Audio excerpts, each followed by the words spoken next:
Hey everybody, today I'm gonna show you how I organize my Copics.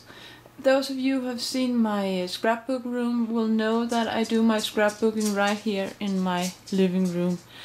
And on top of this cabinet I have this big bag right over there, and in that I keep my Copics. I'll be taking that down just shortly and show you how I keep them inside of that.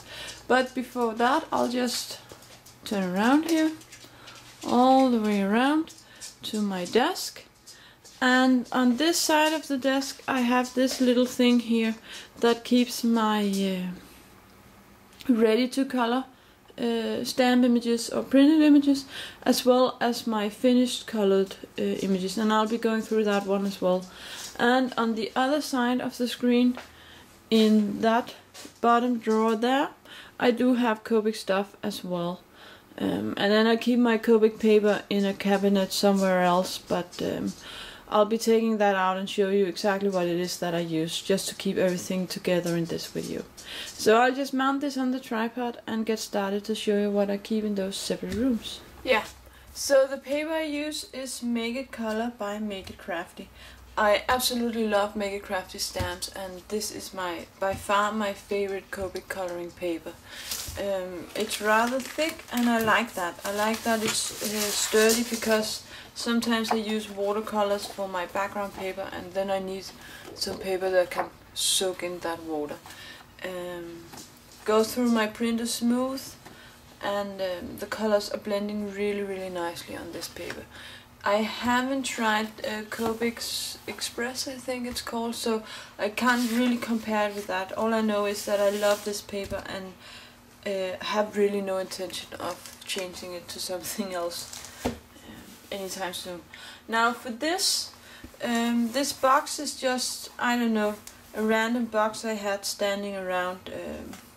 Might be there were coffee filters or something in it. I can't really remember. I just covered it with pattern paper.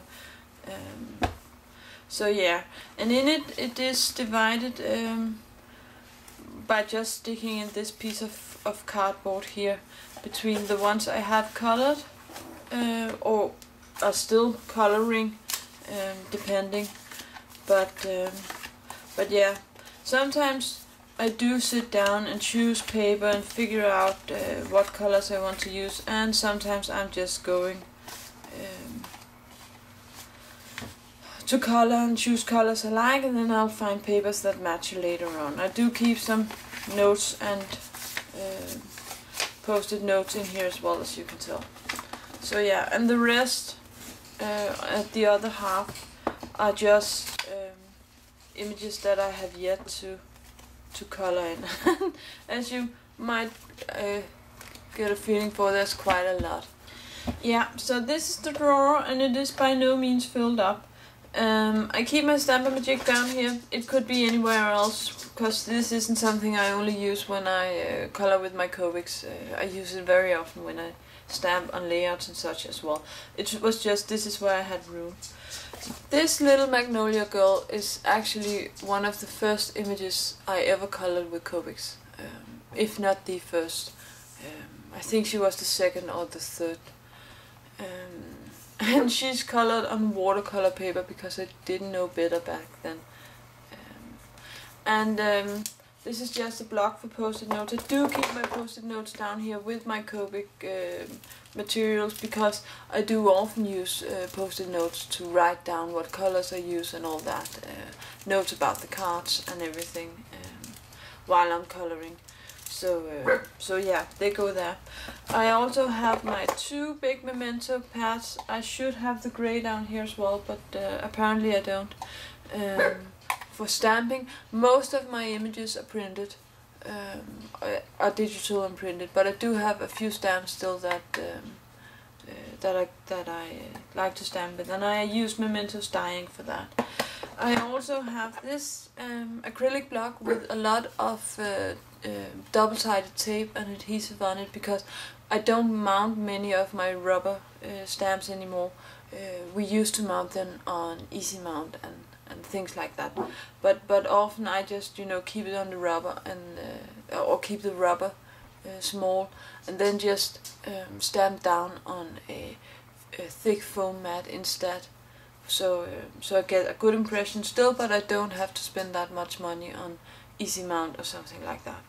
So, but I did need the rubber to adhere in one way or another to my acrylic block, so that's why I have all this adhesive on. And lastly, I have my H2O colors, H2O, sorry, colors down here, which are watercolors. But I often use them for backgrounds when I have colored something. So I just keep them down here. And again, this is just in a, and I don't have room for all of them in here, so I should make a bigger one. But it's just a random box I had lying around. I just covered with some pattern paper, so I could have them down here. And I think they stack 3 or 4. So yeah, that's quite a few, but I really like these for backgrounds. Now for the Copics. Yeah, I hope the camera is getting most of this, if not all of it anyway. It is rather big. I'm not sure what to call this. It's not really a box and it's not really a bag. It does come with this handle here at the end. It's from IKEA and I believe it's meant to go in a closet for organizing clothes and such. It comes with this cover at top that you just unzip, and I really like that because then I won't get dust and everything down into my Copics. Now in here, let's just do the Copics first, then we can talk about all this later. And let me see if I can get them all into the camera. Yeah, that is my Copics, all of them. And that is all the colors there are out there at the moment. That could obviously change. The grades they're standing down in, the black part here, is actually meant for fish tanks, I believe, to go at the bottom and help filter out, I don't know, whatever it is you filter in a fish tank. You could also buy something similar to go into ceilings for lights and such. This is rather thick, I think around 1 centimeter thick, and the holes are rather big if you're using something like Copic chows. But since I really wanted it to be able to hold my big square Copics, the Copic originals, I really needed it to be rather big, and it can hold my pro markers as well, not that I have all that many. So it does have this diagonal design to it, so that is why my colors go like they go with purple. But you could always organize this in whatever way you like. I bought 2 of these and have just stacked them on top of each other. I don't know if you can tell. Let's see if we can get this up. But there is down here is a very heavy cardboard, a very thick cardboard that has been both tied in. I don't know if you can see this. It's not string. It's some really heavy duty.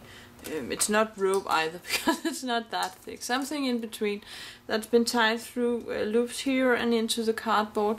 Then it's been glued and it's been tied on with is it called gaffer tape? Duct tape. Sorry, duct tape. So that I know it's really sturdy, and it stands on a bottom as well. So if I lift it up, all my Copics won't just go out of the bottom. And it can actually stand up as well on my desktop. I just put a little something down here so it don't stand too straight. And then I can just, have them in front of me. And I did that for quite a long time until I simply ran out of room on my desktop and decided I had to keep them somewhere else. They are relatively safe in here. I am contemplating making some kind of lid on top so that when I do take it around I don't have to worry, because since this is fabric it will bend and they can in theory fall out, although they haven't just yet. But as I said, this keeps all, I believe, 358 colors up till here, which is actually including 3 blender pens. So I guess there's 360 colors here. And then I have all this spare room for spare pens, because I do have a few, or pro markers if I'm wanting to add a few more of those. And if they decide to add more colors into the line, I have hopefully for a few years yet before this is filled up. The only thing that's really taking a lot of time is, you know, when they decide to add 12 new colors, I have to, you know, go through everything and pick up and put the new colors down where they should be. But once that is done, I have this, you know, for me, really nice system, and I know exactly where my colors are and in what order they come and such. Now this might seem a little unstable, but it is actually really sturdy, and they won't fall out or anything. And depending on where I sit, I can just tug it one way or another, and it doesn't in any way hinders me in picking them up or putting them down again. So yeah, I really like that system. Now let me just put this on the floor and show you the books I have in here as well. So for these items, I keep a clipboard because it's really easy for me to just, you know, pick a motif, put it on, take it to the couch with a couple of Copics, and then just sit here and color on this while I watch TV. So that is mostly why I have this clipboard down there. This is A4 sized, which is close to letter size, but not precisely. And this is my first Copic reference book, I guess you could call it. So I kind of keep it for nostalgia, really. It has the chart of all the colors, and then I have reprinted that chart and made and filled in for the colors I have refills in, because I'm getting so many refills that I am beginning to be unsure of what refills I have and don't have. So now I can just look at that. And this is some of my original testing I did back in 2008. Some of the original hair colors and skin colors and such that I was working on and trying to figure out. So yeah, this is one of the first Copic cards I ever made. I used to use it when I went teaching at the local scrapbook store, to use this as a showcase study, but now I just kind of keep it for nostalgic reasons, because it's really compared to the way I color today, this really isn't all that great coloring, but since it is one of my first Copic coloring items I made, I just really like it.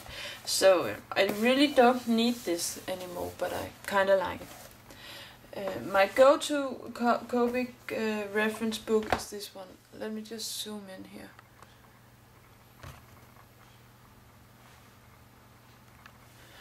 My Copic journal. I saw it online. Someone had something similar to this online. The butterfly is something my daughter added. She seems to be sticking butterfly stickers everywhere if I'm not careful. So yeah, and now it's just stuck. I've made this myself. It's using a Tim Holtz binder clip, something. I don't know what it's called. And these are all pages. Let me see if I have something that are empty. No, I don't really. But they are all pages that I have printed and then colored. And the beginning of the book shows all the colors. These are the purple and reds, the oranges and greens, the blue, greens and blues, the browns and the grays, and the fluorescent colors. Then I have hair color combinations that I like or want to try out or find on the internet or something. and I do have quite a few. And it's not that I have to use one of these, but it's just that when I'm sitting and coloring and going, I want to use something, a different hair color than my standard hair color, or today I want to try something really red, I open up this and say, oh, this looks really nice, I want to try that one. And as you can see, I have quite a few hair color combinations in here. The same with skin. And I really want to add quite a lot more skin tones in here, but I do have a tendency to always use the same skin tones. So yeah. Then I have various color combinations, but within, more or less within the same group. So these are my blue violets, my violets, and I don't have any. I don't add color combinations that are obvious to me, like V20, V22 and V25, I think it's called. I wouldn't add that in here because that would be obvious to me, but a color combination like R20, R91 and RV91 and RV93 is not an obvious color combination for something red-violet to me, so I put that in there. And then sometimes I have tried them out already and know how they work, and sometimes I just, see a card on the internet or something that has been colored where I'm really liking a certain color combination, and then just add it in here and try it out. Reds is something that I've really been struggling with to find a good red, so it is one of those that the minute I see a red color combination I kinda add it right away.